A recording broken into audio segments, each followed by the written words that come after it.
किसी की दूसरे की मांग कर या दूसरे की लेकर इसका प्रयोग नहीं करना। एक किसी की चप्पल हो, पादुका हो, या किसी का पांव का जूता हो, चप्पल हो, आपकी चली भी गई ना तो आपको टेंशन नहीं लेना, गई ना कोई बात नहीं। पर महाराज बड़ा दुख होता है, 500 की थी, टेंशन महाराज चली गई जाने। वैसे तो हमारा शास्त्र कहता है जब भी तीर्थ करने जाओ, किसी पवित्र नदी के तट पर जाओ, संतों के पास जाओ, गुरुजन के पास में जाओ, भगवंतों के पास में जाओ, देवालय शिवालय जाओ, या किसी सतमार्ग की ओर आगे बढ़ रहे हो तो पांव में पादुका होना ही नहीं चाहिए। क्यों? क्योंकि आधा चित्त, आधा मन, आधा टेंशन तो आपका उस पादुका में लगा रहता है कि भाई है कि गई, आधा टेंशन तो वहां लगा रहता है, ध्यान लगा रहता है बार बार। कई बार चली भी जाती है और जाने के बाद कितना टेंशन होता है कि अब मैं किसकी ले जाऊं। चिंता तो व्याप्ति है, ऐसा नहीं कि चिंता नहीं व्याप्ति होता है। तो यहां पर हमारा सनातन धर्म कह रहा है कि एक मांग का टीका, एक पादुका और एक छाता। इसलिए हमारे सनातन धर्म में जब किसी का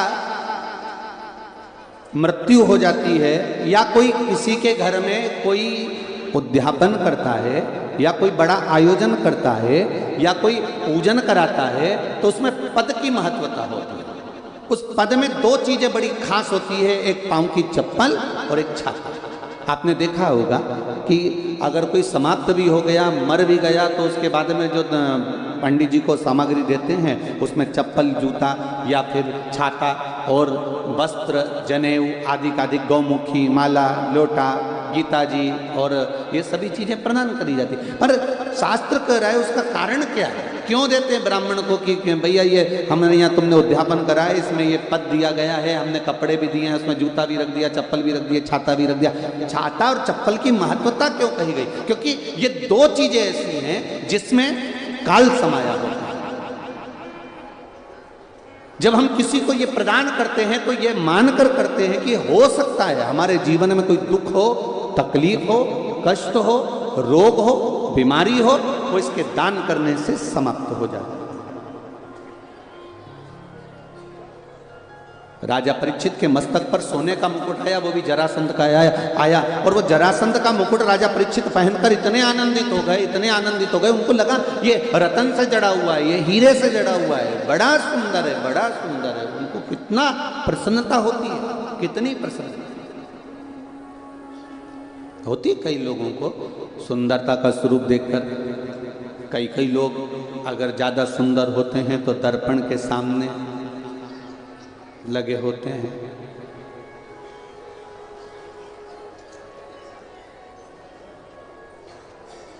एक पति पत्नी घर में बैठे हुए थे, फ्री थे।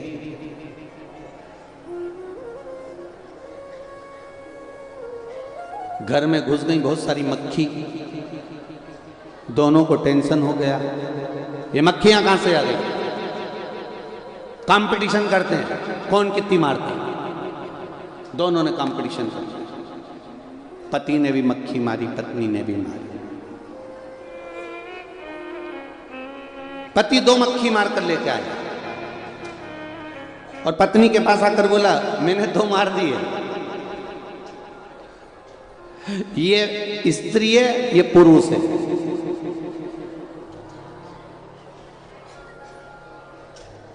ये नर है, ये मादा है।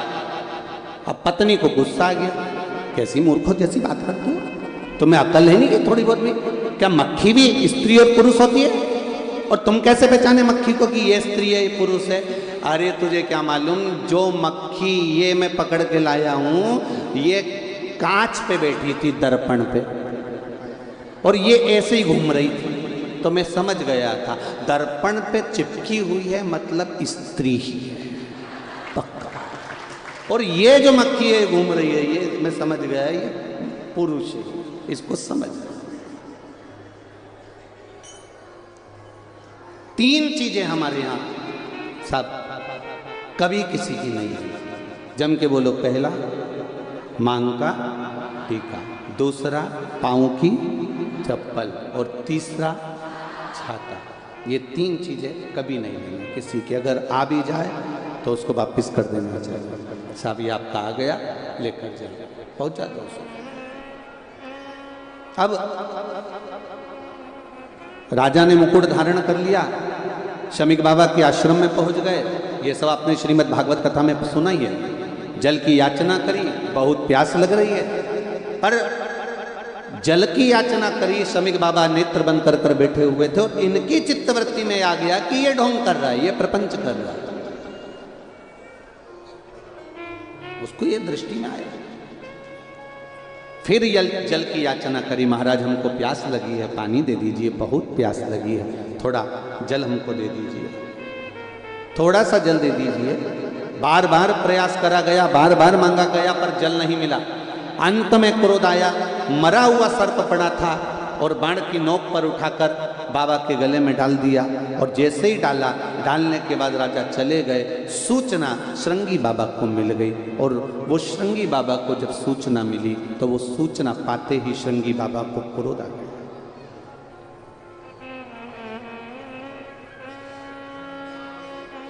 श्रृंगी बाबा को क्रोध आ गया।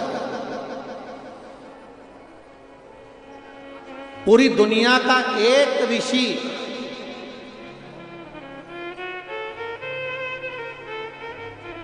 पूरी दुनिया का एक ऋषि ऐसा था, पूरी दुनिया में एक संत, एक साधु, एक सन्यासी, एक तपस्वी, एक साधक, एक उपासक, एक ऋषि ऐसे थे जो परमात्मा को पृथ्वी पर लाने के लिए अपनी जिंदगी तक दांव पर लगा दी थी। वो श्रृंगी ऋषि।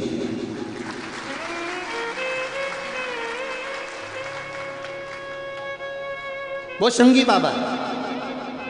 जिस समय पर दशरथ जी के घर में संतान नहीं हुई और पुत्र कामेष्ठी यज्ञ करवाया गया, गुरुओं ने कह दिया पुत्र कामेष्ठी यज्ञ करवाना है। पूरी पृथ्वी पर सूचना करी गई, हर जगह पर सूचना गई कि यहाँ पर पुत्र कामेष्ठी यज्ञ करवाना है, पुत्र कामेष्ठी यज्ञ करवाना है, पुत्र कामेष्ठी यज्ञ करवाना है। एक से बढ़कर एक विद्वान थे, एक से बढ़कर एक तपस्वी थे, एक से बढ़कर एक साधक थे, एक से बढ़कर एक सन्यासी थे, एक से बढ़कर एक सारे के सारे संत महात्मा विराजमान थे। पूरे भारत की भूमि पर संतों को ढूंढा गया कि कोई आए और पुत्र कामेष्ठी यज्ञ करवा दे। चारों तरफ सूचना पहुंचाई गई कि कोई पुत्र कामेष्ठी यज्ञ करवा दे, और पुत्र कामेष्ठी यज्ञ करवाने के लिए कोई आगे नहीं आया। तब गुरु जी के पास में फिर सूचना गई। दशरथ जी ने हाथ जोड़कर कहा कोई पुत्र कामेष्ठी यज्ञ नहीं करवा रहा।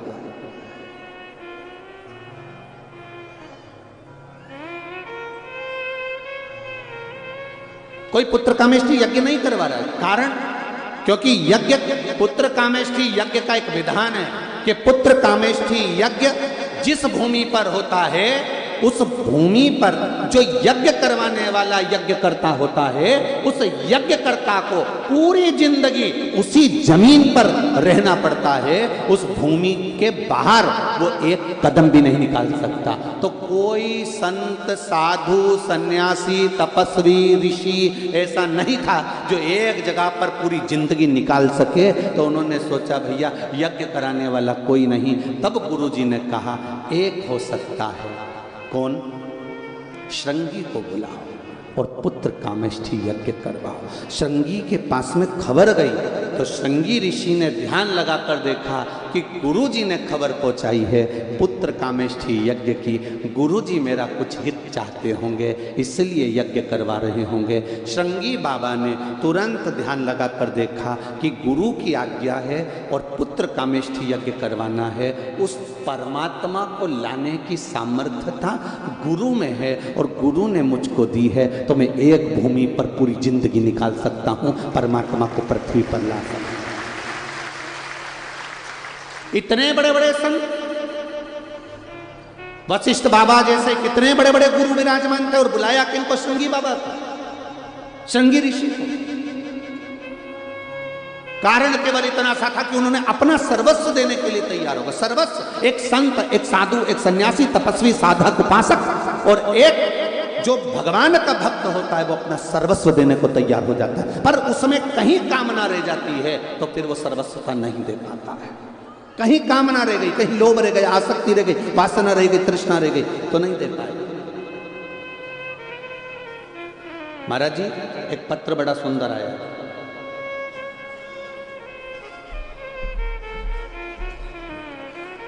हमें तो उम्मीद नहीं थी पत्र भी लिखोगे।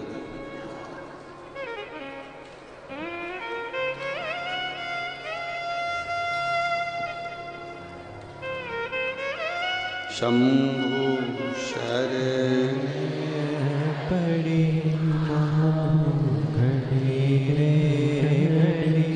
दुख काटो दया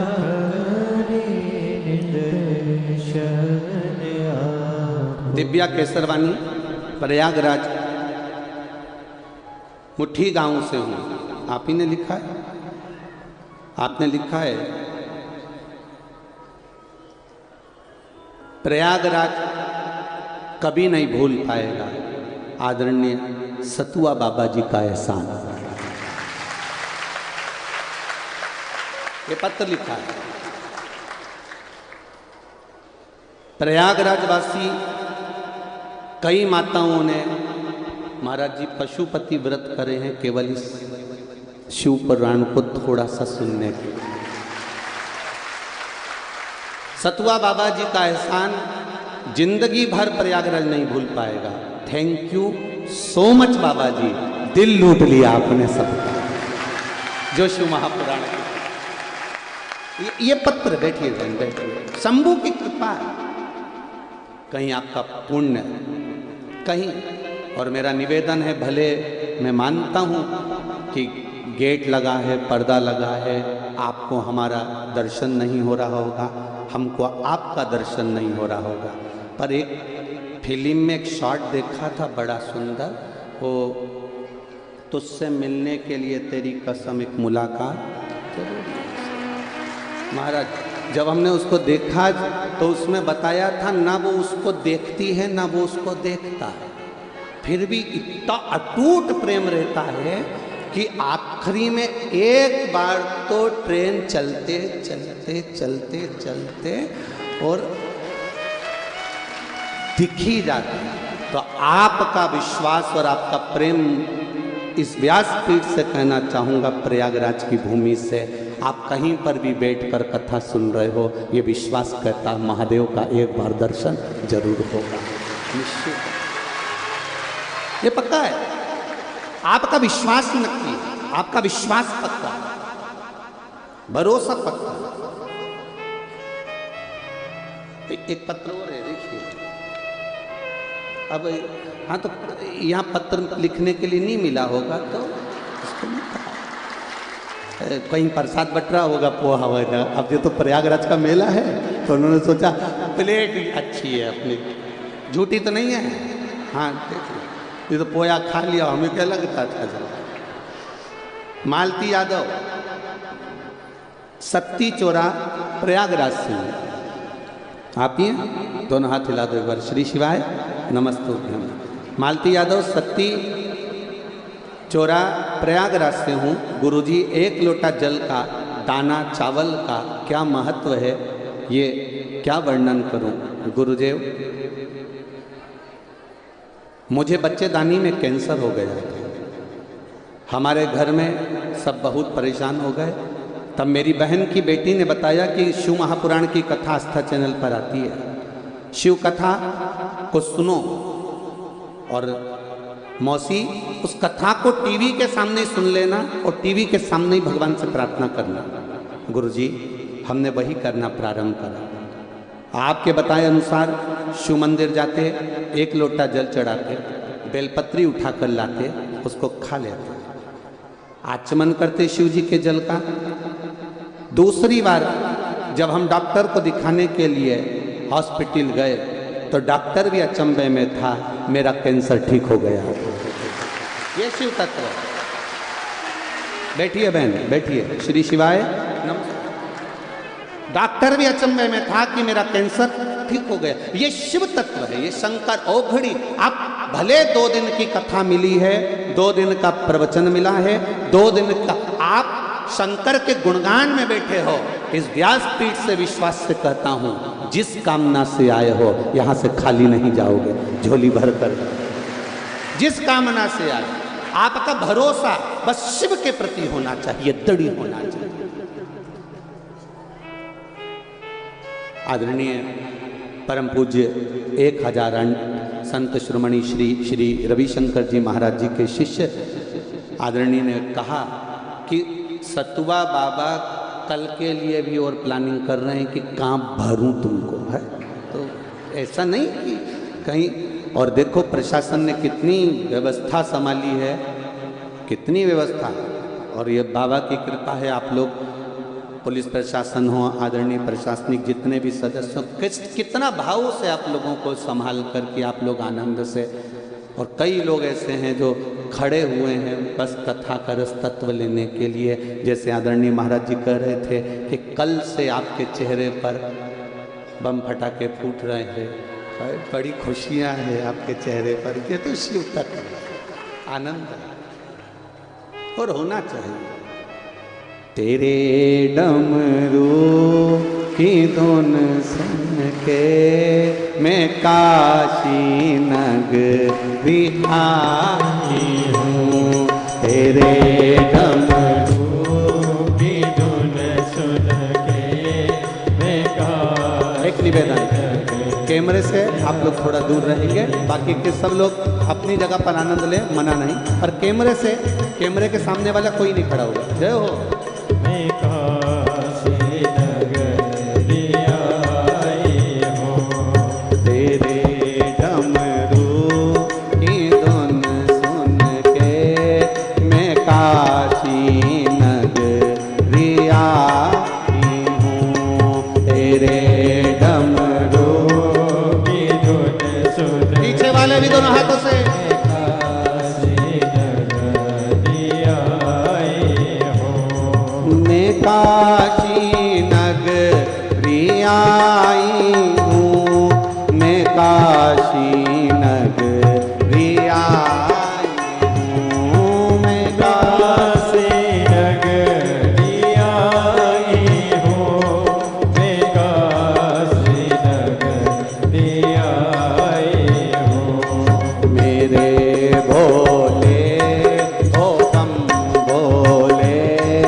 लोग रोड पर बैठे हैं दोनों हाथों से बड़े प्रेम के साथ, तेरे डमरू की धुन सुन के मैं काशी नगरी आई हूँ, तेरे डमरू की धुन सुन के मैं काशी नगरी आई हूँ।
सुना है हमने ओ भोले तेरी काशी में गंगा है। सुना है हमने ओ भोले तेरी काशी में गंगा है। सुना है हमने ओ भोले तेरी काशी में गंगा है। सुना है हमने ओ भोले तेरी काशी में गंगा है। उसी गंगा को नहाने को मैं काशी नगरी आई हूँ। उसी गंगा के नारे को मैं काशी नगरी आई हूँ। मेरे भोले ओ बम भोले मैं काशी नगरी आई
काशी में गौरा है। सुना है हमने ओ भोले तेरी काशी में गौरा है। सुना है हमने ओ भोले तेरी काशी में गौरा है। सुना है हमने ओ भोले तेरी काशी में गौरा है। उसी गौरा को पाने को मैं काशी नगरी आई हूँ। उसी गौरा को पाने को मैं काशी नगरी आई हूँ। मेरे भोले ओ बम भोले मैं काशी नगरी आई हूँ। मेरे भोले ओ भोले मैं काशी नगरी आई हूँ। मेरे भोले ओ बम भोले मैं काशी नगरी आई हूँ। मेरे भोले ओ भोले मैं काशी नगरी आई हूँ। मैं काशी नगरी आई हूँ। मैं काशी नगरी आई हूँ। हर हर महादेव। अपने स्थान पर बैठकर भगवान देवाधिदेव महादेव से प्रार्थना करें। दिल से प्रयागराज की भूमि, गंगा यमुना सरस्वती का पावन संगम, श्री लेटे हुए हनुमान जी का बड़ा आनंद और चारों तरफ प्रयागराज में देवाधिदेव महादेव का निवास। आप सब भगवान शिव से अपने हृदय की बात, अपने दिल की बात अपनी जगह पर बैठकर, कोई खड़ा ना रहे, अपनी जगह पर बैठकर बाबा देवाधिदेव महादेव से अवश्य दिल से बोले। श्री शिवाय नमस्तुभ्यं। श्री शिवाय नमस्तुभ्यं। श्री शिवाय नमस्तुभ्यं। श्री शिवाय नमस्तुभ्यं। श्री शिवाय नमस्तुभ्यं। भोला सब दुख काटो मारा, ओ भोला सब दुख काटो मारा। शिव शंकर जपो तेरी माला, भोले बाबा जपो तेरी माला। भोला सब दुख काटो मारा, ओ भोला सब दुख काटो मारा। वेश है मंगल मंगलकारी, वेश है मंगल मंगलकारी। शमशान वासी हमारा, शमशान वासी हमारा। ओ भोला सब दुख काटो मारा, ओ भोला सब दुख काटो मारा। शिव कथा कह रही है, भगवान शंकर का संवाद कर रही है। केवल एक श्रृंगी बाबा ऐसे थे जिन्होंने मन बना लिया था कि मैं एक जगह पर पूरी जिंदगी निकाल दूंगा, पर उस वैकुंठ अधिपति को मृत्यु लोक में लेकर आऊंगा। और पुत्र कामेष्ठी यज्ञ श्रृंगी बाबा ने कराया और उनको पूरी जिंदगी, पूरा जीवन एक जगह पर जिस भूमि पर यज्ञ किया था उस भूमि पर निकालना, एक जगह। शिव तत्व साधारण नहीं है। भगवान शंकर की कथा साधारण नहीं। महाराज शिव कथा कहती है, रोज रोज किसी के घर जाओगे तो तुम्हारा मान घट जाएगा। बोलो सही है? मान घट जाएगा। रोज रोज अगर किसी के घर जाओगे तो तुम्हारा मान घटेगा, सम्मान घटेगा। पर शिव महापुराण की कथा कहती है, रोज रोज शिव के मंदिर जाओगे तो तुम्हारा मान और सम्मान दोनों बढ़ेगा। रोज रोज अगर आप शंकर के मंदिर जा रहे हो, रोज रोज शिवालय जा रहे हो, रोज शिव के द्वार जा रहे हो, तो तुम्हारा मान भी बढ़ेगा, सम्मान भी बढ़ेगा, इज्जत भी बढ़ेगी और नाम भी बढ़ेगा। और क्या वो दे सकता है? पूरी झोलियां भरकर भंडार भी भर देगा। ये निश्चित बात है। वो शिव है, औघड़ी है, दयालु है, दाता, खाली नहीं छोड़ता। हम मानते हैं जितना बड़ा प्रागण्य है प्रयागराज मेले के हिसाब से उतना बड़ा है, पर जरूरी नहीं कि आप सब अंदर आकर बैठे। आपको जहां जगह मिले बस बैठना जरूर उसके चरणारविंद, उसकी शिव महापुराण के सम्मुख में, उसके साक्षी में। कंकर शंकर की भूमि भले बिछात नहीं हो, रज में बैठना है, क्योंकि ना जाने कौन सा कंकर हमारे जीवन को संवार कर शंकर के रूप में प्राप्त हो जाए। जहां मौका मिले, जरूरी नहीं है कि आप आगे ही आएंगे या हम लोग आगे बुलाएंगे तब आप लोग यहाँ विराजमान। ना ना ना ना, भगवान का भजन कहीं पर भी बैठ कर करो। कोई दिखावा नहीं करना है हमको। जल चढ़ाओ शिव को, पर छल के साथ जल ना चढ़ाओ। शिव स्वीकार कर लो। खबर मिली शंगी बाबा को कि शमीक बाबा के गले में मरा हुआ सर्प डाल दिया।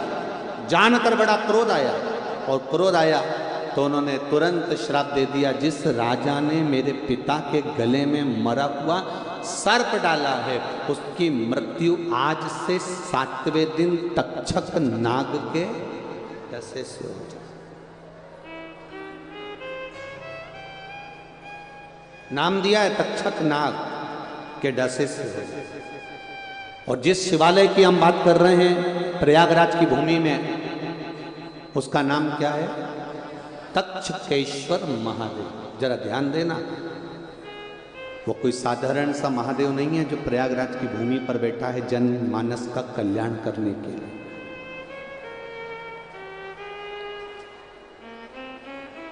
कई लोग तो प्रयागराज के भी ऐसे होंगे जो आज तक नहीं गए होंगे।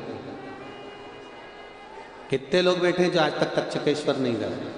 नहीं गए? थोड़ा सा पानी लिया बाजू में से है?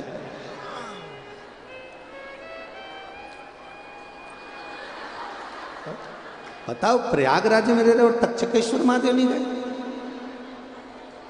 गजब है। बोल बम का नारा है। जितने प्रयागराज में रहने वाले हो, कितने हो रहे?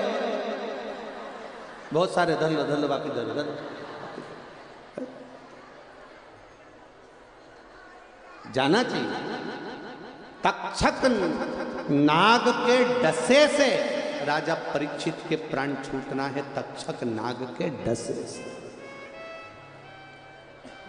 कितना विचार करिएगा, जरा हृदय में उतारिएगा जरा।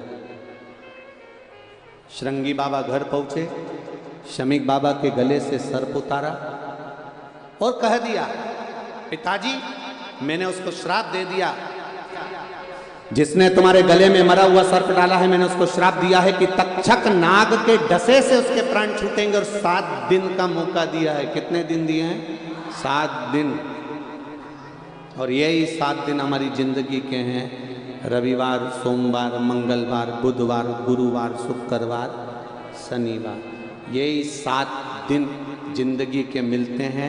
रविवार को जन्म हुआ, सोमवार को बड़े हुए, मंगलवार को ब्याह हुआ, बुधवार को बच्चे हुए, गुरुवार को बीमार पड़े, शुक्रवार को हॉस्पिटल गए, शनिवार को सीताराम हो गए। 7 दिन पूरे निकल गए, 7 दिन पूरे चले गए।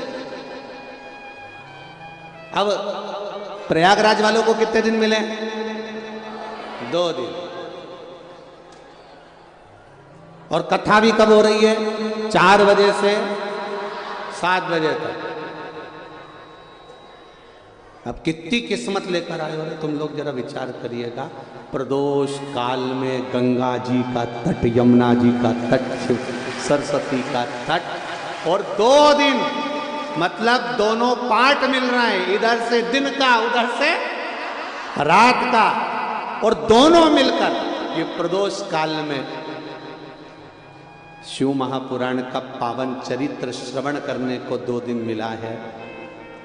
जितनी देर मिले, बाजू वाली भी अगर कछु बोले तो तुम मत बोलना, तो चुप रहे, क्योंकि एक तो 2 दिन, 7 दिन का 2 दिन मिलना कितना है, और उसमें भी ये बोलती जाए, तो कल से आए तो 4-6 टॉफी लिया ना, ये बोले कि मुंह में चुप।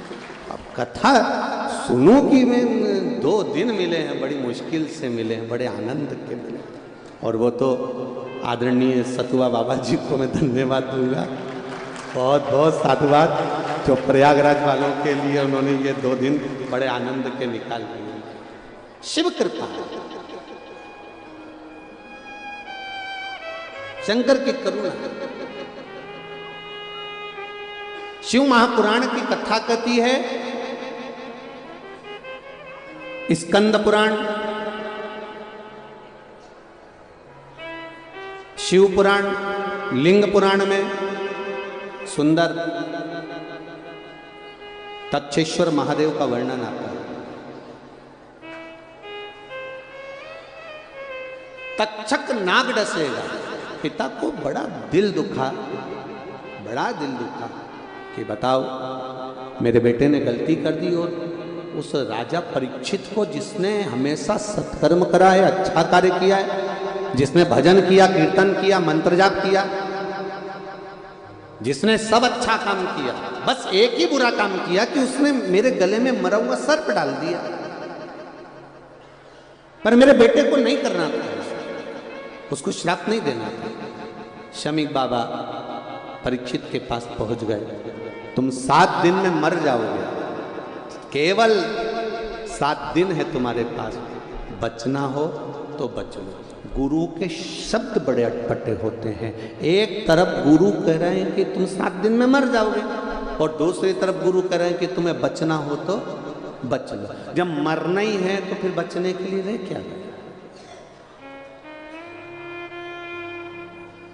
क्या रह गया बचने के लिए? पर गुरु के शब्द बड़े अटपटे होते हैं। गुरु ने कहा शरीर छूट जाएगा, पर ये आत्मा परमात्मा का भजन कर कर इसको अमर तत्व प्रदान कर लो, जिससे ये बाद में फिर जन्म ले। जगत गुरु शंकराचार्य जी कहते हैं, पुनरपि जननम पुनरपि मरणम के प्रपंच से छूटने के लिए शरीर मिला है। कोई तुमसे कहे कि तुम मेरे पास आ जाना, मैं ऐसा कर दूंगा कि जिंदगी में तुम्हारे पास दुख नहीं आएगा, तकलीफ नहीं आएगी, कष्ट नहीं आएगा, रोग नहीं आएगा, बीमारी नहीं आएगी, ये नहीं आएगा। मानव की देह मिली है, मनुष्य का शरीर 2 कारणों से मिलता है। एक, मनुष्य का शरीर मिलता है भगवान का भजन करने के लिए, और दूसरा मिलता है पूर्व के कर्म का भोग भोगने के लिए। अब चाहे तुम रोकर भोगो, चाहे हंस कर भोगो। कोई कितना ही कह दे, कोई कहे कि मेरे पास आ जाना, मैं तुमको दुख नहीं आने दूंगा। कोई कहते तुम मेरे पास आ जाना, मैं बीमारी नहीं आने दूंगा। कोई तुमसे कह दे मेरे पास आ जाओ, मैं तुम्हें कष्ट नहीं आने दूंगा, तो फालतू की बात है ये। कोई भी तुम्हारे सामने अगर कोई प्रमाण कर दे कि मैं तुम्हें दुख नहीं आने दूंगा, तो ऐसा अगर होता तो राम जी के पास में इतने बड़े बड़े गुरु जी थे, राम जी को दुख नहीं आता। भगवान कृष्ण के पास बड़े बड़े गुरु जी थे, भगवान कृष्ण को दुख नहीं आता। अपना घर, अपना द्वार, अपना परिवार छोड़कर भगवान वृंदावन छोड़े, मथुरा गए, मथुरा छोड़ी द्वारका गए, भगवान को बार बार छोड़कर जाना नहीं पड़ता अगर कोई दुख मिटाने वाला मिल जाता। स्वयं के दुख स्वयं को भोगना है, स्वयं को मिटाना है। तो फिर लोग कहते हैं शिव महापुराण की कथा क्यों सुने, शंकर जी के मंदिर क्यों जाएं, शिव जी के पास क्यों जाएं? क्योंकि तुम्हारी घड़ी, तुम्हारा पल, तुम्हारा समय, तुम्हारा नक्षत्र, दिन रात, सुबह शाम, सब कुछ मेरे देव अधिदेव महादेव ने बनाया है। इसलिए उसको कहते हैं काल अधिपति। जिसने काल बनाया, काल मतलब समय, जिसने घड़ी बनाई, जिसने पल बनाया, जिसने नक्षत्र बनाया, उसको कहते काल अधिपति। इसलिए उसका नाम है महाकाल। काल अधिपति उसने घड़ी बनाई है, समय बनाया, नक्षत्र बनाया, पल बनाया, दिन बनाया, रात बनाया, जितने दिन बने, रविवार सोमवार मंगल बुध गुरु शुक्र शनि, ये घड़ी पल सब उसी ने बनाया, नक्षत्र उसने बनाया। तो जिसने घड़ी बनाई है, जिसने पल बनाया है, वो आपकी घड़ी को, आपके पल को सुधारना जानता है। ये हाथ में पहनने वाली घड़ी कपड़े की दुकान पर देकर आना और कहना भैया मेरी घड़ी सही कर दो। घड़ी को ले जाना, मेरी घड़ी खराब हो गई, किसी के पास में जाकर कहना कि हमारी घड़ी सही कर दो, नहीं करेगा। घड़ी को घड़ी की दुकान पर ले जाना पड़ेगा और घड़ी वाला तुमसे कहेगा मैं सेल डाल के देख लेता हूँ, चल जाएगी तो ठीक है, नहीं तो 7 दिन के लिए इसको यहाँ पे पटकना पड़ेगा। फिर किसी ने कहा साहब हमारे पास तो 7 दिन नहीं है, तो उन्होंने कहा 2 दिन पटक दो, मैं 2 दिन में भी सही कर दूंगा, प्रयास पूरा करूंगा कि मैं इसको 7 दिन की जगह 2 दिन में ठीक कर दूं। उसने कहा 2 दिन ले लो, 2 दिन में घड़ी सही कर दो, 2 दिन में हमारी घड़ी सही कर दो।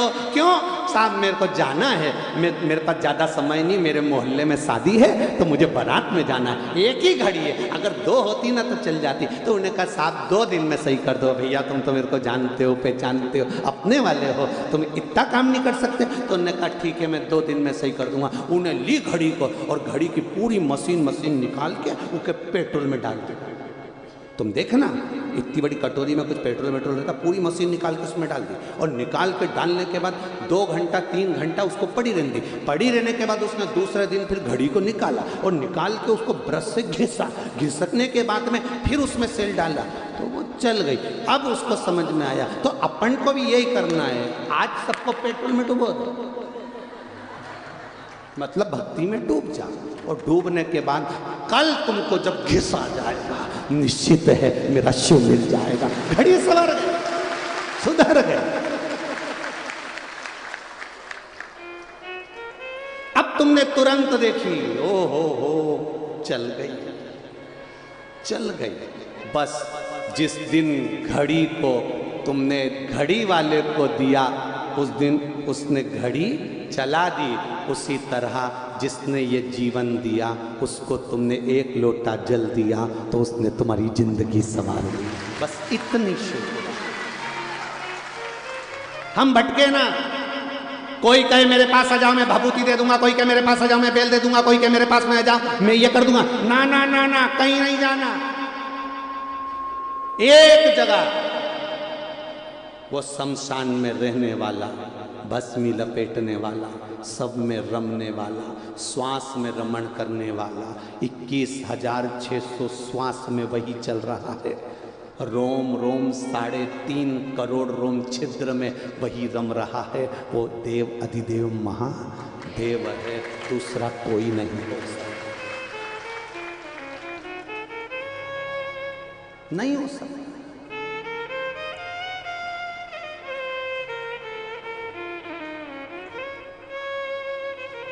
मरने वाले को क्या चाहिए? जो मर रहा है, अंतिम सांसें चल रही है, अंतिम सांसें चल रही है, आईसीयू में पड़ा है, होश में पूरा है, मर रहा है, उससे पूछना रबड़ी ला दूं, मालपुआ, अब अंतिम सांसें गिन रहा है और ये पास में खड़ी गुलाब जामुन ला दूं, अंतिम सांसें।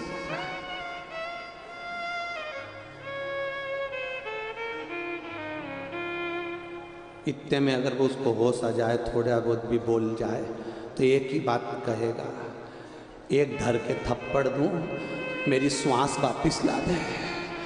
इतने में तो वो भी कहेगी, मैं कहाँ से लाऊं, मैं रबड़ी ला सकती हूँ, गुलाब जामुन ला सकती हूँ, इमरती भजिया पकौड़ा ला सकती हूँ, पर श्वास नहीं ला सकती। पर श्वास वापिस भी वो ला कर दे सकता है जिसने दी थी, वो देव अधिदेव महादेव। एक पत्र आया,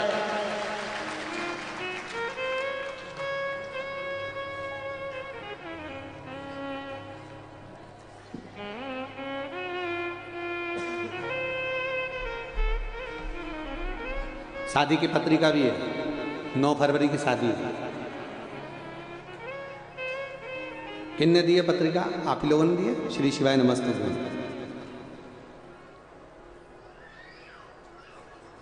बाबा देव अधिदेव महादेव की कृपा से गुरुदेव के चरण को आनंद। मैं कीर्ति प्रयागराज से हूं। बाबा की कृपा से बाबा से विनती करने हम लोग गए थे कुंवरेश्वर धाम, वहाँ से बोल कर आए और बाबा की कृपा से शादी पक्की हुई है, शिव कृपा से। गुरुदेव को बताना चाहूँगी, मेरे लीवर में दिक्कत आई थी और डॉक्टर ने कहा पूरा लीवर खराब हो गया है, अब आपके पास में समय नहीं है। लीवर किडनी दोनों को प्रॉब्लम हो गया। जब देख लिया पत्रिका पे आपने लिखा है, जब सब तरह से हार गए, तब देवाधिदेव महादेव की कथा सुनना प्रारंभ कर। एक लोटा जल, सारी समस्या का हल। बाबा को चढ़ाया, बेलपत्र का पान किया। दूसरी बार फिर डॉक्टर को दिखाने के लिए गए। गुरुदेव, बाबा की कृपा क्या होती है, डॉक्टर ने कह दिया तुम्हारी पूरी रिपोर्टें नॉर्मल हैं, लीवर और किडनी ठीक हो गए। बैठिए बहन। श्री शिवाय नमस्ते। हम बैठिए। ये शिव तत्व है, ये शंकर है, ये ओघड़ी है। बैठो बहन। हर हर महादेव। ये शिव। एक पत्र और है। मेरा नाम उत्तम सिंह, ग्राम रनिया डीही, तहसील हंडिया प्रयागराज से हूँ। आप ही हैं? श्री शिवाय नमस्ते। एक लोटे जल का क्या महत्व है गुरुदेव, एक बेलपत्री का मैं क्या वर्णन करूं। मेरे हाथ में कई सालों से गांठ पड़ी हुई थी, वो गठान बढ़ती जा रही थी, कम नहीं हो रही थी। गुरुदेव, किसी ने कहा कि टीवी पर कथा आती है, आप एक लोटा जल चढ़ाओ और कथा तो सुनो। मैंने एक लोटा जल चढ़ाना प्रारंभ करा। हमारा विश्वास पहले शिव में इतना नहीं था गुरुदेव। हम मानते हैं भगवान को, पर इतना नहीं मानते थे। गुरुदेव शिव जी को एक लोटा जल चढ़ाते, बेलपत्री लाते, कुंदकेश्वर महादेव के नाम से उसको खाते। बाबा की कृपा से मेरे हाथ की गठान ठीक हो गई, पूरी गठान गल चुकी है और पूरा आनंद बाबा ने मुझे प्रदान करा है। बैठिए बाबू। श्री शिवाय नमस्तु। हम तेरी कृपा बिना न हिले एक भी,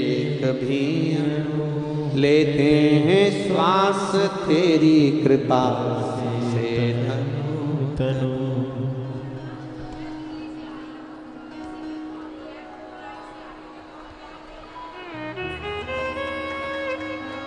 माता जी कह रही हैं मैं दिल्ली से आई हूँ, बाबा ने इतनी कृपा कर दी कि बस उनको धोख लगाने के लिए आई हूँ। श्री शिवाय नमस्तुभ्यम। बैठिए।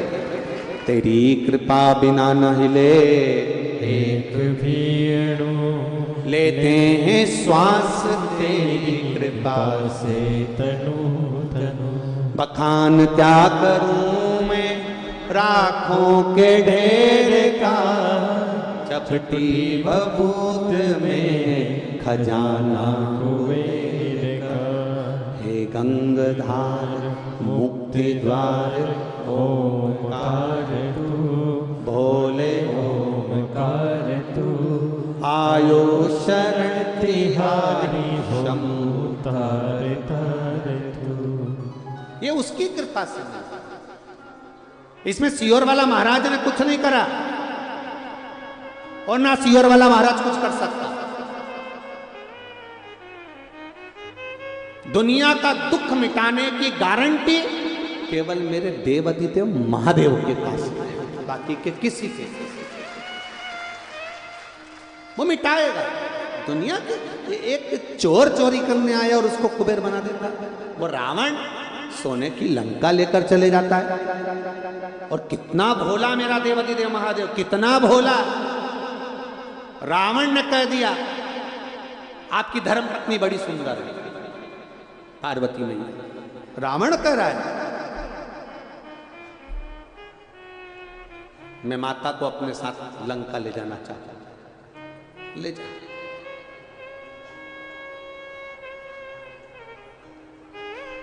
ले जा।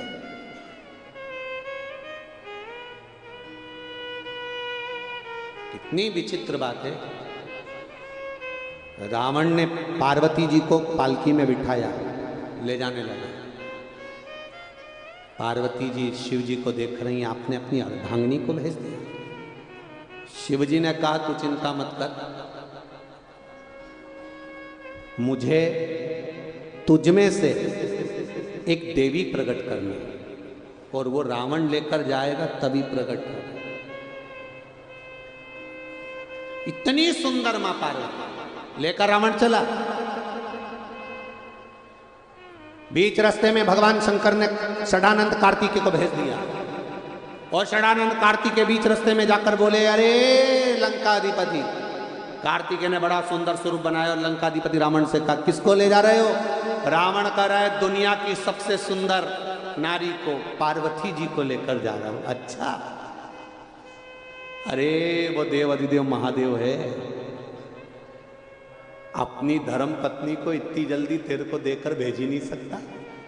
तू जो पालकी में लेके जा रहा है वो सुंदर हो ही नहीं सकती। अरे कैसे कह सकते हो वो सुंदर नहीं है? कैसे कह सकते हो वो सुंदर नहीं है?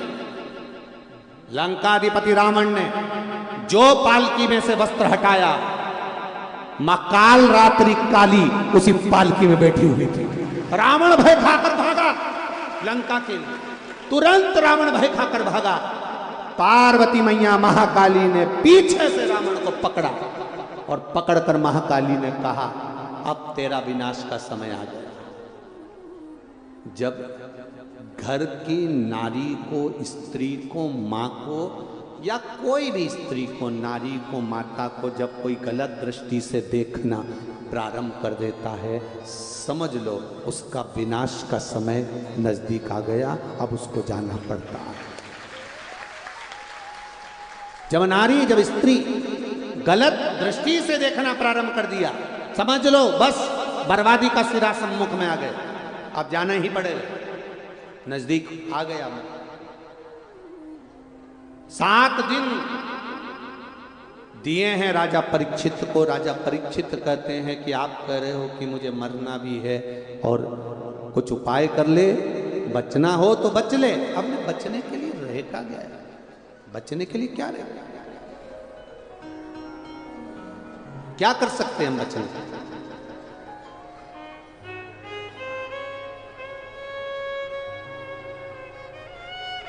क्या करें हम?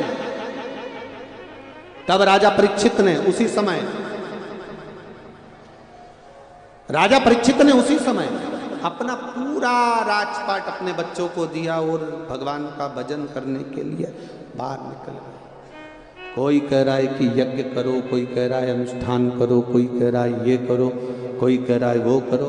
उसने कुछ नहीं करा, केवल करा सुखदेव जी महाराज के चरणों में जाकर बैठा। 7 दिन श्रीमद् भागवत कथा श्रवण करी, मतलब अपने चित्त को परमात्मा से जोड़ने का प्रयास कर, चित्त को परमात्मा से और जुड़ा।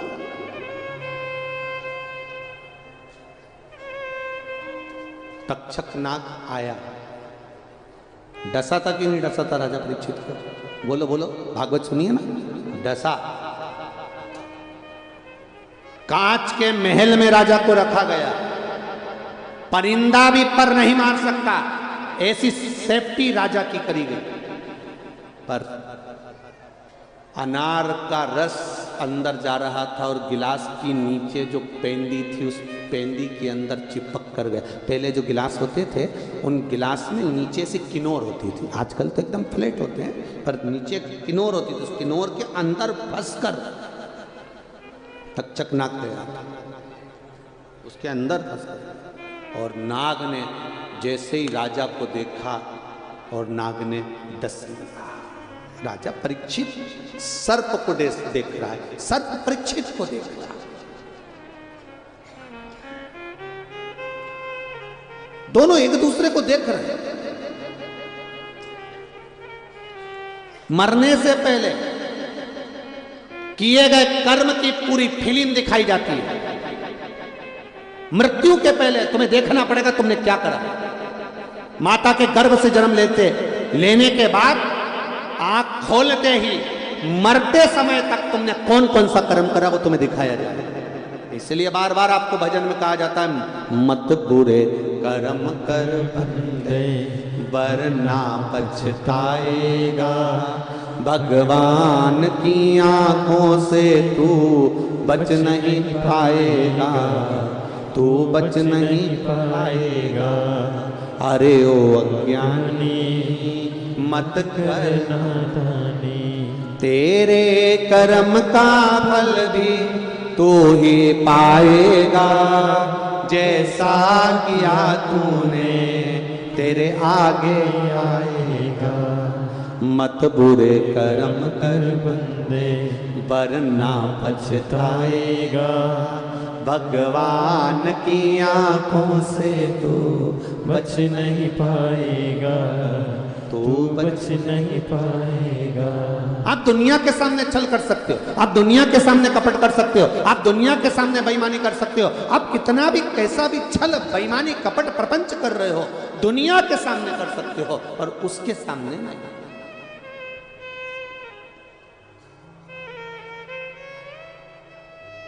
यहां समझा सकते हो, यहां तो तुम किसी से भी कह सकते, मैंने ऐसा नहीं करा, कसम खा के कह रही हूं मैंने ऐसा नहीं किया, मैं तो ऐसी बोली नहीं, मैंने तो ऐसा बोला ही नहीं।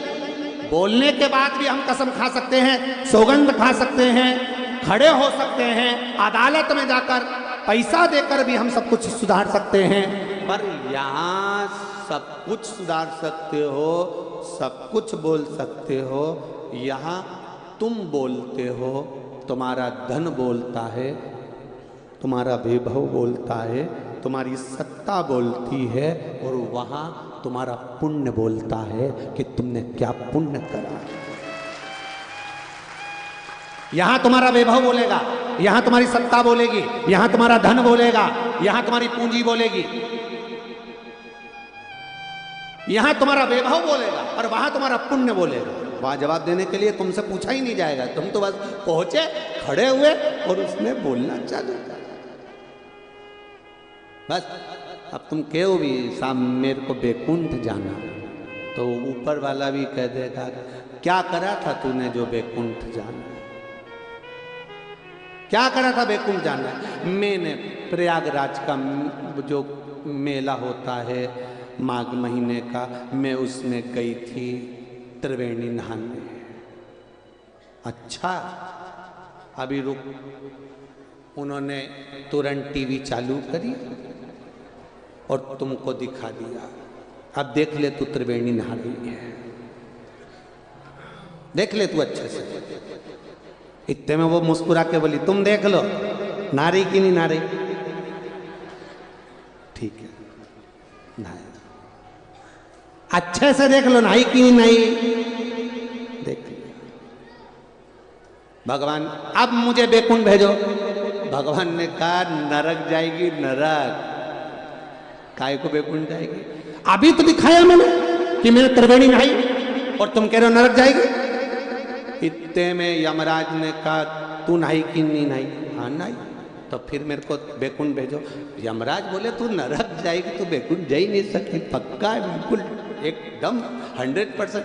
तो तुम देखे हो ना मैंने नहाई हूं, हाँ देखा, तो फिर मुझे बैकुंठ क्यों नहीं भेजते। इतने में यमराज ने कहा आगे का तो देख, रुक जा, नहाई हाओ, बाहर गई हाओ, कपड़े लाई हाओ, त्रिवेणी में धोए हाओ, नरक जा।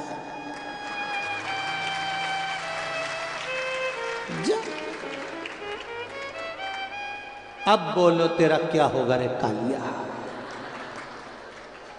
अब बोलो।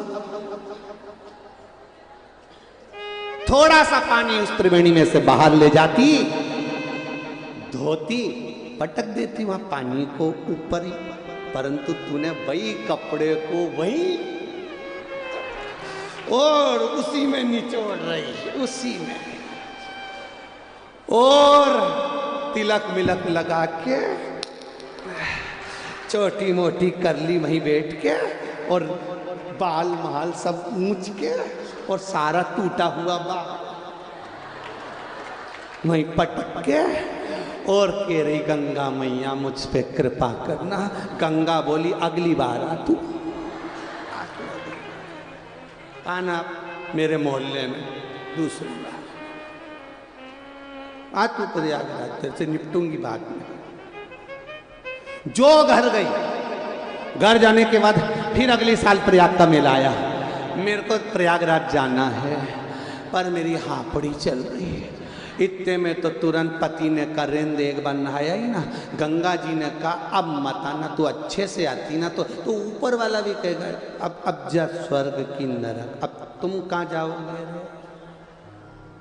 तुम वैसे तो मेरे को उम्मीद है तुमने नहीं निचोड़ा होगा, इतना विश्वास तो मेरे को है।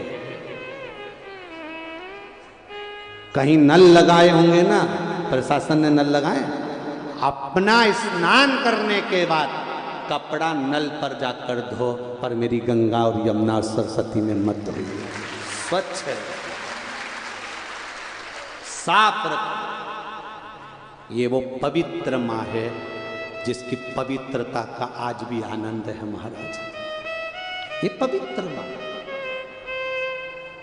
इसकी पवित्रता का ध्यान रखना हमारा कर्तव्य। कोई कपड़ा धो रहा है, हम देखकर अनदेखी कर देते हैं, नहीं नहीं कपड़ा क्यों धो रहा है, इस कपड़े को ले जा बाहर नल में धो। हम नहीं बोलेंगे तो कौन बोलेगा। प्रयाग हमारा है और ये गंगा यमुना सरस्वती हमारी है। हम अपनी माँ को पवित्र देखना चाहते हैं, उसका पवित्रता में नहीं देख सकते, हमको बोलना पड़ेगा। क्या धो रहे हो ये कपड़े, अपने कच्छे क्या धो रहे हो, इस गंगा के जल में, इस गंगा के, वो गंगा, वो त्रिवेणी, वो त्रिवेणी, वो गंगा साधारण नहीं। पृथ्वी का पुत्र मंगल ग्रह, कौन सा ग्रह, मंगल ग्रह, जिनकी धर्म पत्नी का नाम था शकित, और मंगल ग्रह की धर्म पत्नी शकित एक दिन मंगल के पास में आई, और मंगल ग्रह की धर्म पत्नी शकित जब मंगल के पास में आई और शकित ने कहा, शकित ने एक प्रश्न किया, मंगल ग्रह की धर्म पत्नी शकित ने एक प्रश्न किया। वो प्रश्न था बड़ा भारी, जो संपूर्ण विश्व के कल्याण के लिए है। मंगल ग्रह की धर्म पत्नी ने प्रश्न किया कि संसार के लोग, संपूर्ण विश्व के लोग,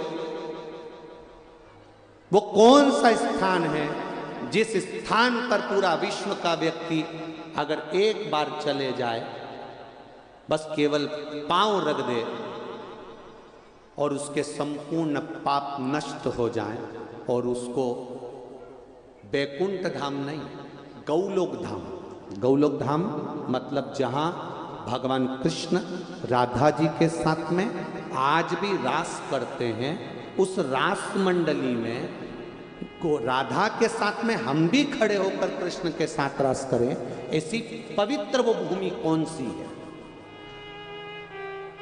वो पवित्र भूमि कौन सी है। जब शकीत ने मंगल से पूछा, अपने पति से पूछा, तो मंगल ग्रह अपनी मां पृथ्वी के पास जाते हैं और माता पृथ्वी से कहते हैं, पृथ्वी मैया सारे तीर्थ आपकी इस पृथ्वी पर बसते हैं, सारी पवित्र नदियां, इस पवित्र नदियां इस पृथ्वी पर बसती है। हे मां, मंगल ग्रह अपनी माँ से कह रहा है पृथ्वी से कि तुम्हारी बहू ने, शकीत ने पूछा है कि वो कौन सी भूमि है जिस भूमि का मात्र स्पर्श हो जाए तो व्यक्ति बैकुंठ नहीं गौलोक धाम जाता है और भगवान कृष्ण के साथ में रास करता है। उसे बैकुंठ का सुख नहीं, रास करता है। और रास कर कर जब वो थक जाता है तब भगवान कृष्ण बंसी बजाकर सुनाकर उसकी थकान को समाप्त कर देते हैं और उसके लिए ताजा ताजा सुंदर दूध लाकर भगवान कृष्ण स्वयं देते हैं। ऐसी पवित्र भूमि कौन सी है? तब माता पृथ्वी ने कहा वो पवित्र भूमि है प्रयागराज की भूमि, जहां त्रिवेणी का संगम।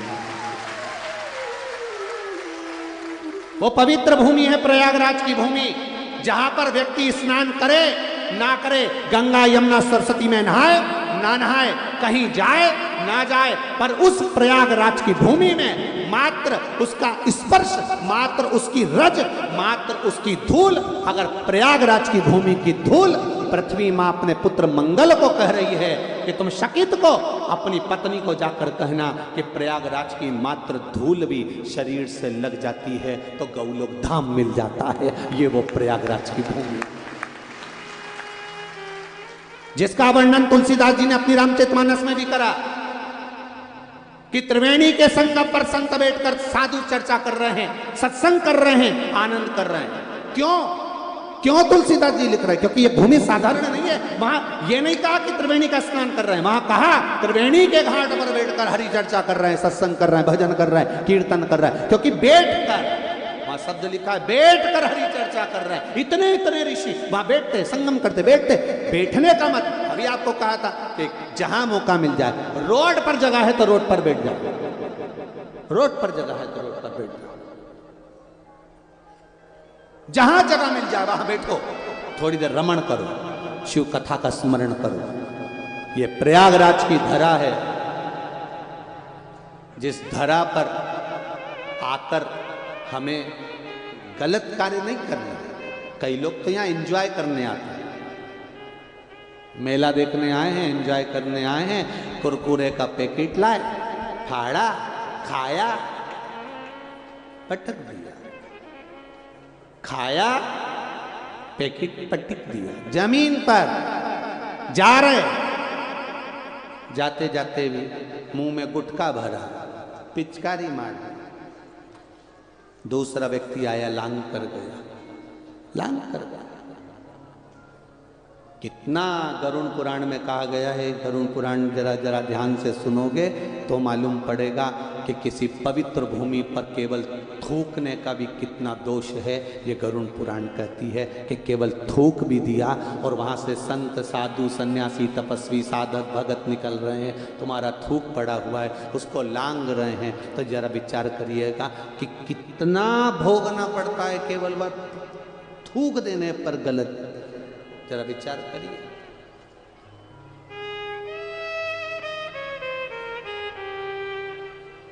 कितने किस्मत वाले हो रहे प्रयागराज वाले, घर जाके नजर उतरवा लेना।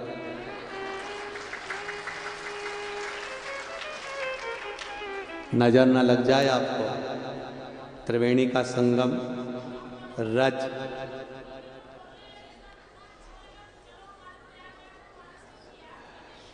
त्रिवेणी का संगम है, प्रयागराज की भूमि है। रज वही जो माता पृथ्वी ने मंगल को कहा था, अपनी बहू शकीत को कहने के लिए कहा था, वह जब सुनो पढ़ो तो स्मरण होता है। अब तक्षक नाग ने डसा, एक दूसरे को देख रहे हैं। परीक्षित मरते मरते भी तक्षक नाग को देख रहे हैं और तक्षक नाग परीक्षित को मरते हुए देख रहे हैं।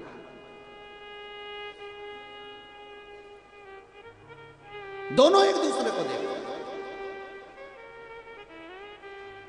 मनोदशा। मरने वाले को क्या चाहिए? गुलाब जामुन, रबड़ी और पेड़ा नहीं। मरने वाले को चाहिए थोड़ी श्वास मिल जाए।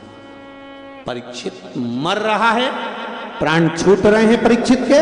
तक्षक नाग ने डसा है, तक्षक नाग परीक्षित को देख रहा है, परीक्षित तक्षक नाग को देख रहा है। मरते समय दुनिया के लोग भगवान से श्वास मांगते हैं, मुझे थोड़ी और श्वास दे दो, मुझे बचा लो, मुझे और दे दो, अच्छे डॉक्टर को दिखा दो, मैं और उम्र बन जाए, मेरी और उम्र मिल जाए, मुझे और उम्र मिल जाए। अभी संतों की जो कथा चल रही थी कंजरी में, तो उसमें हमने वर्णन करा था आयुष्मान भव और चिरंजीवी भव, दोनों में अंतर होता है। आयुष्मान भव, दुनिया के लोगों को लगता है जैसे आशीर्वाद दिया कोई आयुष्मान भव कह दिया। आयुष्मान भव मतलब उम्र बढ़ जाए। क्या करोगे इतनी लंबी उम्र का? मुंह में से सोफा सेट चले गया, शरीर में आंतड़ियां नहीं बची, हाथ थर थर कांप रहे, आंखों से दिख नहीं दिया, कानों से सुनाई नहीं दे रहा, मुंह में खाने के लिए बत्ती सी नहीं बची, और ये पुराना आशीर्वाद मिला था, मेरी इतनी लंबी उम्र हो गई, आयुष्मान भव, उम्र लंबी हो गई, पर शरीर थोड़ी ना ठीक रहा। 90 साल, 95 साल, 100 साल कांप रहे हो, थर थर कांप रहे हो, भगवान से कह रहे हो मुझे उठा ले, सड़ रहा हूं पलंग पर, वेंटिलेटर पर पड़ा है, सड़ रहा है, पड़ा है, पर भगवान से कह रहा उठा ले। भगवान के कैसे उठाऊं? इसकी काकी ने आशीर्वाद दिया था आयुष्मान भव, इसलिए पड़े रहने दो, उम्र बढ़ा दी, पर शरीर वैसे ही रहा। इसलिए दूसरा आशीर्वाद होता है चिरंजीवी भव। चिरंजीवी भव का मतलब है जैसे तुम आज हो, मरते दम तक वैसे की वैसे ही रहो, सड़ना नहीं, गलना नहीं, बेकार नहीं होना। चिरंजीवी भव, जैसे आज हो आखिरी तक रहना, जैसे तंदुरुस्त, सुंदर, फुर्तीले आज हो, मरते दम तक रहना। इसको कहते हैं, जम के बोलो जरा, चिरंजीवी भव। अब तुम्हें कौन सा आशीर्वाद? कितने दोगले हो रहे, तुरंत पलट लेते हो। अभी कल तक तो तुम अच्छे से कह रहे थे हमको आशीर्वाद दो, आयुष्मान भव। कोई महाराज जी अगर आशीर्वाद भी नहीं देना तो तुम उसका हाथ पकड़ के महाराज महाराज महाराज महाराज महाराज, एक बार सिर पे हाथ रख दो महाराज, एक बार सिर पे हाथ रख दो महाराज। और महाराज जी भी ऐसे ही, जिनने सिर पे हाथ धर दिया, और महाराज जी भी ऐसे सिर पे हाथ धर दिया, सिर पे हाथ धर दिया। और नहीं तो एक थे संत नामदेव जी महाराज, मंत्र लेने गए, गुरु दीक्षा, विश्वा थिएटर के पास पहुँचे, सूचना मिली कोई गुरु मंत्र लेने आया है। गुरु जी ने कहा जूता उठा और दे धड़ाधड़। गुरु जी ने कहा उठा जूता, दे धड़ाधड़। जूता उठाया, धड़ धड़ धड़ धड़ धड़ धड़ करते जाएं। इतने में तो चेला उठ के खड़ा हो गया, हम क्या गुरु मंत्र लेने आए कि जूता खाने? गुरु जी ने कहा जिनने जूता खा लिया उनको अंदर लिया, इसको बाहर निकाल दो। पूछा क्यों? कहा अभी भी तेरे पास गुरु के चरणों में आया है और अभी भी अहंकार और क्रोध तेरे पास में है, तो गुरु मंत्र नहीं टिक पाएगा, इसलिए तू जा, तू जा। आए हो कथा में, क्रोध घर छोड़िया, लोभ घर छोड़िया, वासना आसक्ति तृष्णा घर छोड़िया, तुम्हारे भीतर का लोभ आसक्ति तृष्णा घर छोड़कर आओगे, एक आनंद की अनुभूति होगी, एक सुख की अनुभूति होगी। तक्षक देख रहा है राजा परीक्षित को, परीक्षित राजा वो तक्षक को देख रहा है। तक्षक एक मरने वाला कहता मुझे बचा लो, मुझे श्वास दे दो, मेरी उम्र बढ़ जाए, पर तक्षक नाग को देखकर राजा परीक्षित ये नहीं कह रहे कि मेरी उम्र बढ़ा दो। राजा परीक्षित कह रहे हैं एक बार फिर से श्रीमद् भागवत कथा सुना दो।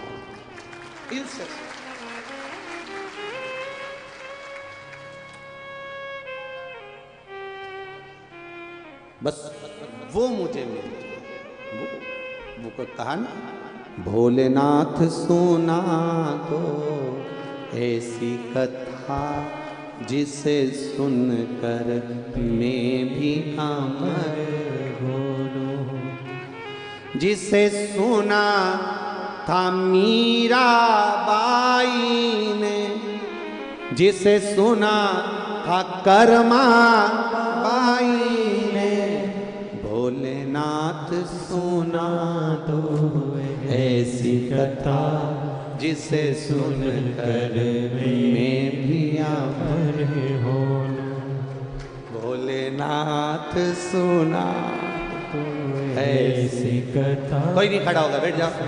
तुम खड़े होते हो, लाइट नीचे गिरा देते हो, बैठ जाओ।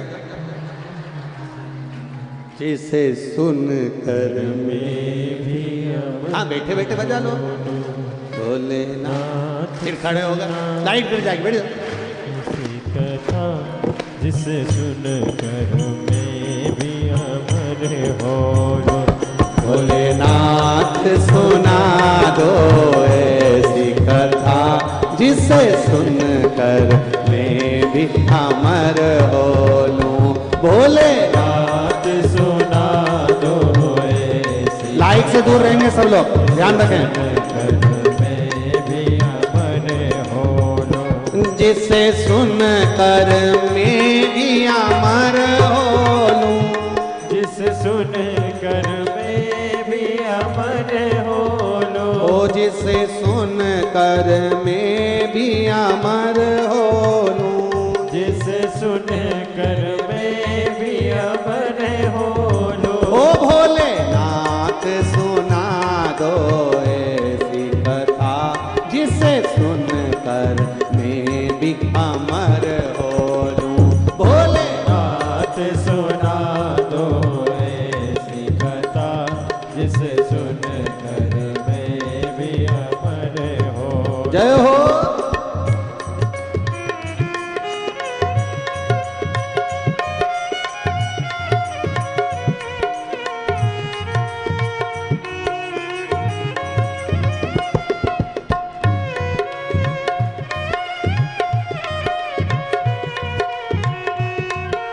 शंभो।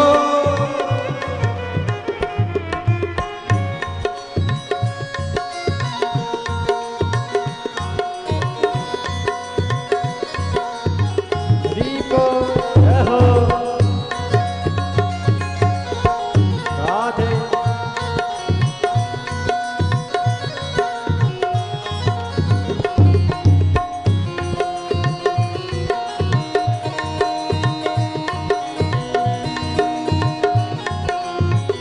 रहो भोले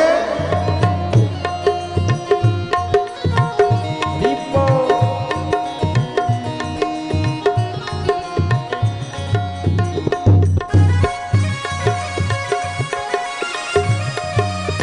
रहो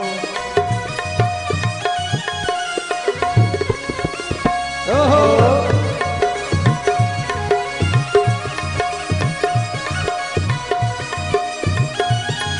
दीपो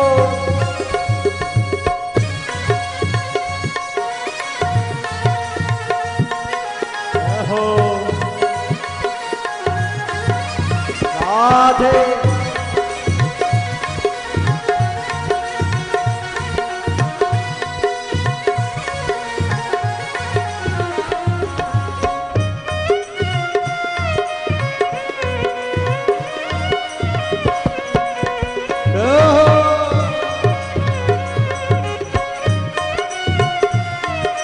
ये संतों की मस्ती है। क्यों?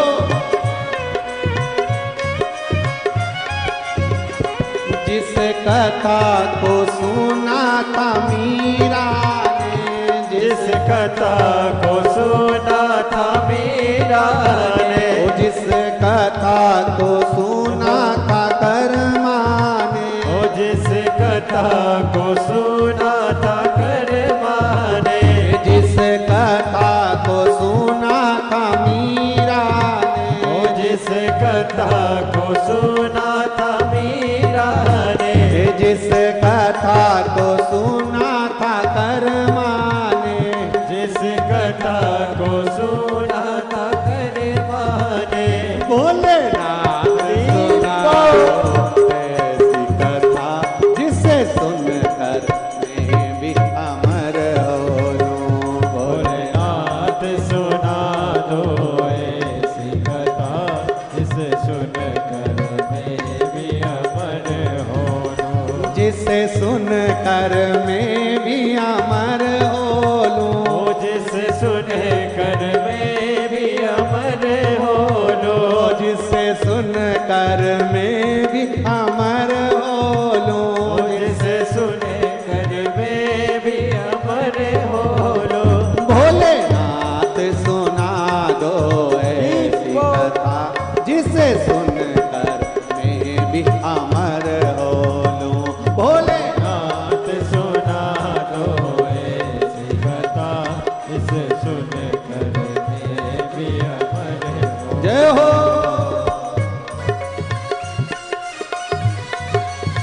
जय हो।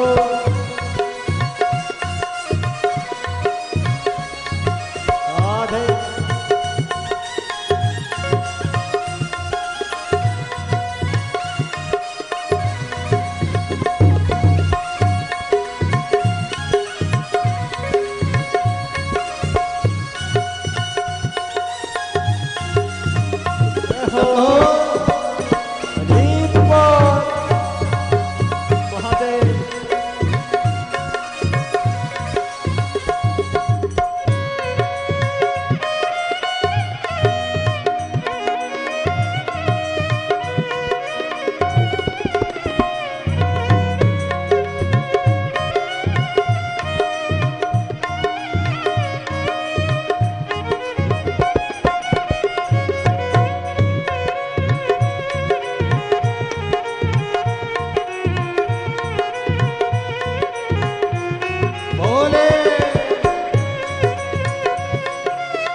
जिस कथा को सुना था ध्रुव जी ने, जिस कथा को सुना था ध्रुव जी ने, ओ जिस कथा को सुना था प्रहलाद ने, ओ जिस कथा को सुना था प्रहलाद ने, ओ जिस कथा को सुना था ध्रुव जी ने, ओ जिस कथा को सुना था ध्रुव जी ने, ओ जिस कथा को सुना था प्रहलाद ने, ओ जिस कथा को सुना था प्रहलाद ने, भोलेनाथ सुना दो ऐसी कथा, जिसे सुनकर मैं भी अमर हो लूं।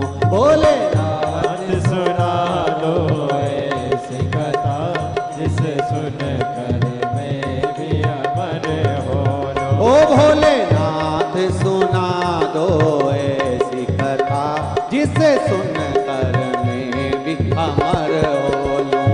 भोलेनाथ सुना दो ऐसी कथा, जिसे सुनकर मैं भी अमर हो लूं। ओ जिसे सुनकर मैं भी अमर हो लूं, जिसे सुनकर मैं भी अमर हो लूं। ओ जिसे सुनकर मैं भी अमर हो लूं, जिसे सुनकर मैं भी अमर। हार हार महादेव।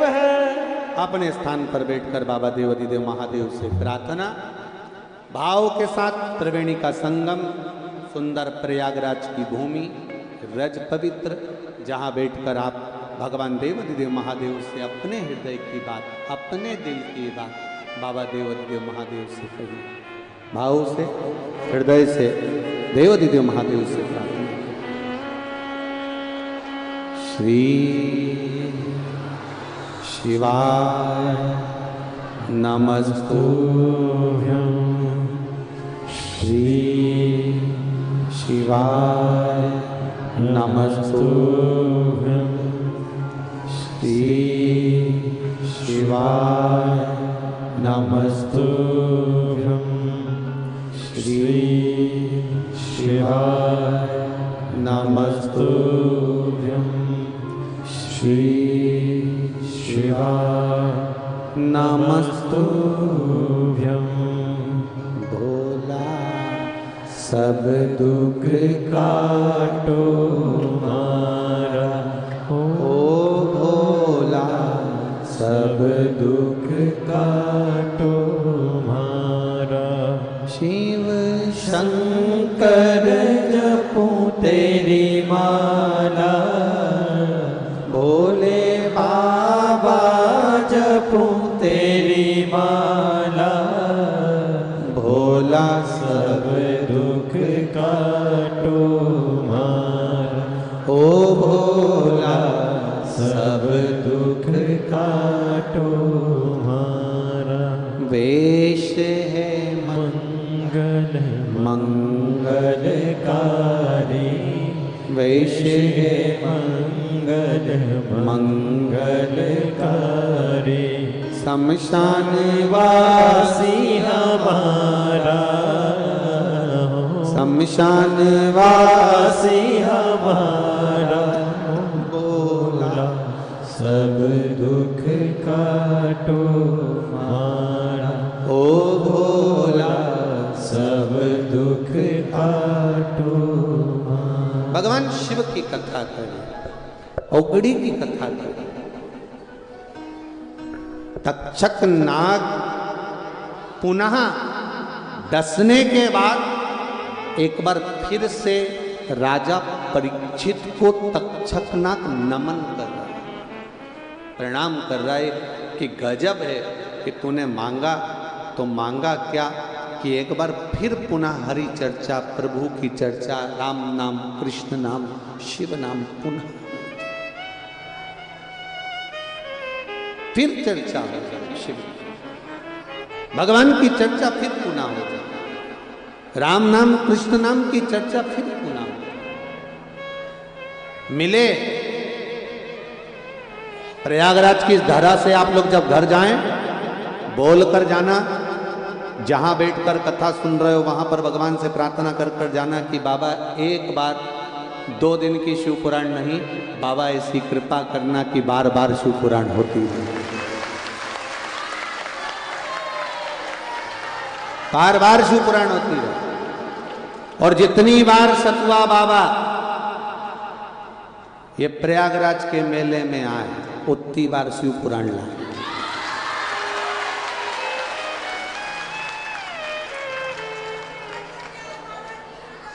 जय हो जय हो। बोल रही सतुआ बाबा को हमारी उम्र लग जाए ढेर सारी बाबा। तो ये जितनी बार बाबा कृपा करे, जितनी बार शिव कृपा हो, जितनी बार माँ गंगा की कृपा हो, त्रिवेणी की जितनी बार कृपा हो, जितनी बार मेरा हनुमान जी महाराज आराम से लेट कर शिव महापुराण की कथा को सुन रहे हो, जितनी बार उनका एक आनंद हो, वैसा सुख हमारे जीवन को प्राप्त हो। जय हो। तो ये सुख मिले हमको, ये एक आनंद की बात है। ये हम तो बस इतना ही कहेंगे कि भगवान से प्रार्थना इसी तरह की करना कि जब मिले तब बारंबार मिले, थोड़ा नहीं अधिकता में मिले, भगवान की कृपा में। शिव कथा शिव महापुराण कहती है तक्षक नाग और परीक्षित दोनों आमने सामने, तक्षक नाग भी सामने, परीक्षित भी सामने, दोनों। अब परीक्षित के प्राण छूट गए, तक्षक नाग की आंखों में अश्रु थे। ये कथा आपने श्रीमद् भागवत कथा तक श्रवण करी होगी कि परीक्षित चले गए, जन्मेजय ने सर्प यज्ञ किया, सर्पों की आहुतियां दी, सर्प यज्ञ चलता रहा। ये सब कथा आपने श्रवण करी होगी, सब सुना। अब जो शिव महापुराण में तक्षेश्वर महादेव का जो वर्णन किया गया है, ये कथा अब चालू की है। रोया तक्षक नाग। स्कंद पुराण में तक्षेश्वर महादेव की कथा है।